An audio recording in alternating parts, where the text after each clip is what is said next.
another segment that we have for y'all is who's winning the recruiting game right now. This is very interesting. Well, I think we should preface. We're bringing this up because, we're close to National Signing Day, and so... November 8th. Yeah. Yeah, so literally, is that next week? I'm like... Yeah, I believe that's next week. I was like, where did October go? Yes, November 8th. Next week, Wednesday, is National Signing Day, so a lot of the seniors have already made their commitments, but we've been seeing a lot of distance individuals make their verbal commitments, and that's normal. The sprinters typically wait a little bit later. So as of right now, with the information that we have, Ashley and I have picked our picks on which program has kind of taken the lead when it comes to recruiting, and you and I do not agree.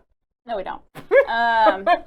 And I think first off, this is relevant because, this kind of gives you an idea of what the talent's going to look like, especially on the cross country. And as we're in cross country season going ahead for the next few years. And so if you're looking at the recruiting classes, keep your eyes on Notre Dame. Notre Dame, the Fighting Irish. I think they have by far the best recruiting class in the entire nation for distance, especially if you look on the men's side. Like, Liv, you can't deny this. The class is loaded. I'm just going to list off some names and some times. So you got, if you look at the men, you have 1, 2, 3, 4, 5, 6, 7 of the top recruits distance-wise in the country, including Drew Griffith, who is currently the fastest runner in the nation at 5K for high schoolers. He's run 14:21. Come on, that translates like immediately to the college level.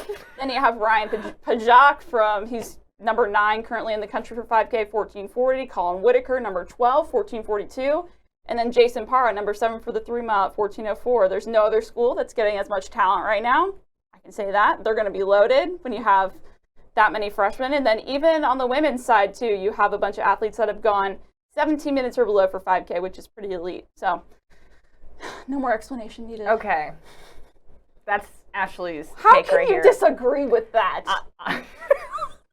That's all I can, because I'm about to name off some stats, too, on my end. I'm going to pick Oregon. I feel like Oregon has, the names that they have right now that have committed are like individuals who make it to nationals and perform well. Let's talk about the twins first. Nicole and Samantha Humphreys, they're almost in our backyard. They're in Flower Mound here in Texas. Samantha was 11th at NXN. I feel like she's a heavy going into states this weekend. It's crazy to think UIL is this weekend.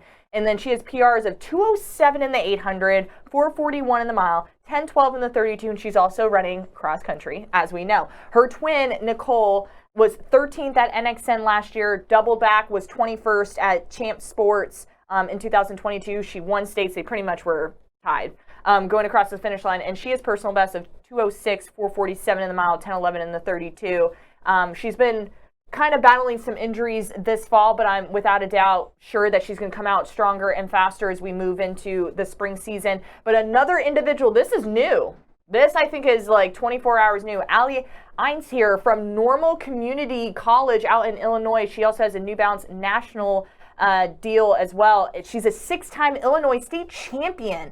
400, 800, 1600, 4th at Pan American U20s. In the 800, she was 2nd at trials. She's a New Balance national indoor champion in the 800, 6th during the outdoor season.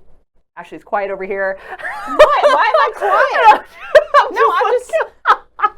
I'm just messing with you. I'm messing with you. And then on the guy side, Anthony Fast Horse of Ventura High School from California. This guy has just been rising to the occasion this cross-country season. He was 2nd at Woodbridge with a 13:48 for 3 miles. He was 4th at States last year for cross-country, and he was 3rd in the 1600 meters with a 4:08 in 2022 at the state championship. Can I just make a note? I saw the Alliance commit coming because we may or may not have seen her on an official visit when we were at Prefontaine. I saw it coming. We saw her there. Yeah, yes. But I wasn't, but again, it's one of those where you're like, okay, we see the recruits doing their thing. Yeah, but I mean, you're there for Prefontaine weekend. That's a pretty cool party to go to. Yeah, exactly. So that's why those are some pretty heavy hitters. Okay. Well, I still disagree. You only named 4 athletes. I named like 7. Yeah, but I just read off like pretty much their resume from only a year. Yeah, but I have in my notes here 14 athletes written down for commits across the men and women. That's awesome. And they're all good. They are great. I'm fans of your I'm high just schooler messing picks. with you. I know, I'm just but messing I with still you. think Oregon Okay. is doing very, very well right now. Well, anyways, National Sign Day coming up. Keep paying attention to what the kiddos are doing because they're the future of the NCAA. They're the future of NCAA.